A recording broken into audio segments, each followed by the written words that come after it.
Salut à tous, alors ce soir on est au musée du Louvre pour un événement un peu spécial qui s'appelle Les Jeunes ont la parole. Les Jeunes ont la parole, c'est le musée du Louvre qui invite des étudiants de différentes écoles à venir faire de la médiation, c'est-à-dire qu'ils chopent des visiteurs au passage et leur racontent des trucs sur les œuvres. Et la particularité des Jeunes ont la parole, c'est que ce ne sont pas que des étudiants en histoire de l'art qui s'expriment, mais aussi des étudiants en musique, des étudiants d'école de vétérinaire et des étudiants d'école de médecine. Donc moi je me suis focalisée là-dessus, je me suis dit que ça allait vous apporter un point de vue que vous n'avez pas l'habitude de voir sur la chaîne, qui est de mélanger le point de vue de l'étudiant en histoire de l'art, ça va, hein, ici on a l'habitude, et le point de vue de l'étudiant en école de médecine, avec tout ce qu'il peut apporter sur les questions d'anatomie, de psychisme, tout ça. Donc voilà, c'est top, c'est hyper intéressant, c'est hyper enrichissant, les étudiants sont magnifiquement à l'aise pour s'exprimer en public, je suis bluffée. Et surtout, moi, ça me permet de vous apprendre plein de choses palpitantes sans avoir à écrire de texte. Option paresse, mesdames et messieurs. Donc voilà, je voulais juste en fait vous faire profiter de cet événement auquel j'ai eu la chance de pouvoir assister. Un grand merci au Louvre et j'espère que ça va vous plaire. Et donc moi, je m'affaire à la tâche de présenter l'Hermaphrodite. C'est une sculpture romaine du IIe siècle après Jésus-Christ, d'après un original grec en bronze. Et donc c'est le cas de beaucoup de sculptures du Louvre. Toutes les sculptures qui sont en marbre, généralement, sont des copies romaines d'après des originaux grecs. Après, pour pouvoir apprécier l'œuvre, il faut déjà la regarder dans ce sens-là, c'est-à-dire son côté un petit peu féminin, puisque à la base, quand on la regarde, c'est une femme. Quand on arrive ici, qu'est-ce qu'on voit? C'est qu'elle a un pénis. Mais par contre, quand on lit le cartel, on lit Hermaphrodite endormie I et pas IE.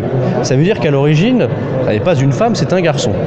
Alors pour comprendre ça, il faut en revenir au mythe grec à l'origine, qui raconte l'histoire d'un homme, Hermaphrodite, qui est le fils de Hermès et de Aphrodite. Alors Hermès, c'est le dieu messager de l'Olympe, et Aphrodite, c'est la déesse de l'amour et de la beauté. Et donc c'est leur fils.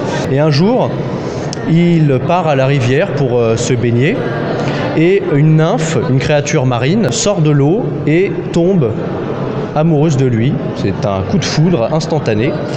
Et par contre, lui repousse ses avances. Alors qu'est-ce qu'elle va faire ?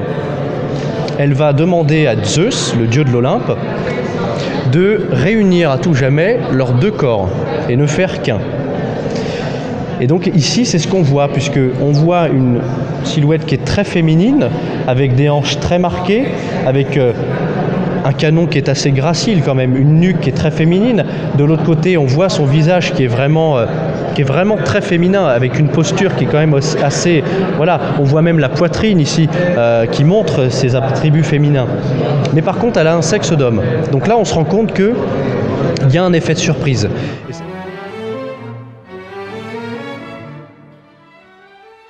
Alors, du coup, donc, ce tableau s'intitule Médée furieuse.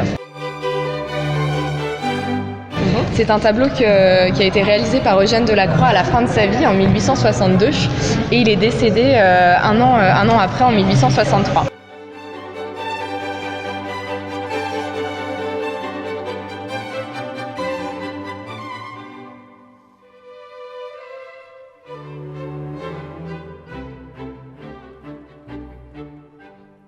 Donc elle les aide à dérober la Toison d'Or. Elle trahit au passage son père et toute sa famille. Et du coup, Jason et Médée, qui se sont mariés, rentrent au royaume de Jason, victorieux, avec la Toison d'Or. Mais évidemment, le tyran n'avait pas du tout l'intention de lui rendre son trône, puisqu'il pensait que Jason allait mourir et qu'il n'entendrait plus jamais parler de lui. Donc Médée arrive à ensorceler, puisqu'elle était magicienne, les filles de ce tyran, qui assassinent leur propre père en leur faisant bouillir. Donc Jason et Médée sont débarrassés du tyran, mais ils n'ont pas réussi à se débarrasser des fils qui chassent Jason et Médée. Donc là, ils sont encore en fuite et ils s'exilent à Corinthe.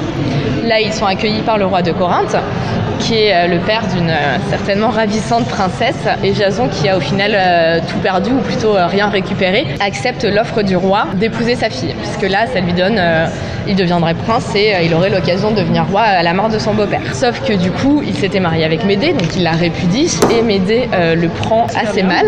Voilà. Et elle est tellement furieuse qu'elle décide qu'elle veut trouver un moyen de faire souffrir Jason autant qu'elle a souffert. Le seul moyen qu'elle envisage, c'est de tuer ses enfants. Parce que déjà, ses enfants lui font horreur maintenant, puisqu'ils lui rappellent leur père qui lui a fait tant de mal. Et en plus, du coup, c'est la seule manière de faire souffrir Jason. Là, dans cette scène, Médée s'est enfuie avec ses enfants et elle s'apprête à commettre le meurtre. Du coup, on peut vraiment parler de passion au sens étymologique du terme pour Médée, parce que c'est vraiment une douleur physique et psychologique, une véritable épreuve qu'elle traverse. Et au sens étymologiquement, ça veut dire la passion désigne la douleur. Là, on est en plein 19e, en plein mouvement romantique, donc Delacroix a choisi une scène qui lui permet de montrer toute cette ambiguïté de sentiments, cette exacerbation des sentiments, et dans l'Antiquité, on n'avait pas cet embarras pour les sentiments des personnages. Il faut savoir que les mythes grecs ont souvent permis aux psychiatres de décrire certains comportements humains.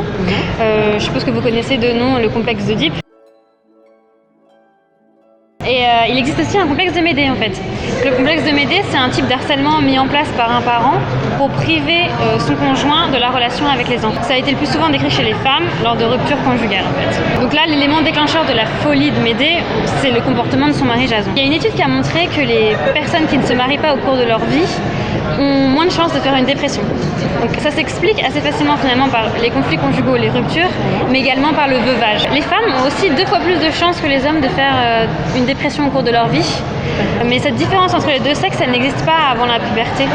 Donc en ce moment, il y a des études qui ont lieu, on soupçonne du coup le rôle des hormones. Un médecin, pour diagnostiquer une dépression chez un patient, il doit absolument retrouver 3 éléments. Donc, la première étiquette, c'est l'humeur dépressive, avec la tristesse pathologique, voire des idées suicidaires. La deuxième étiquette, c'est le ralentissement psychomoteur, les troubles de la mémoire, de la concentration, la diminution de la fluence verbale. Et la dernière étiquette, c'est le retentissement physique en fait.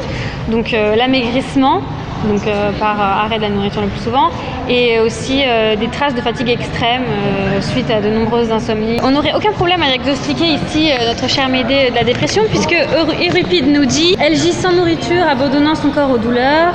Elle se tait pareil à un rocher.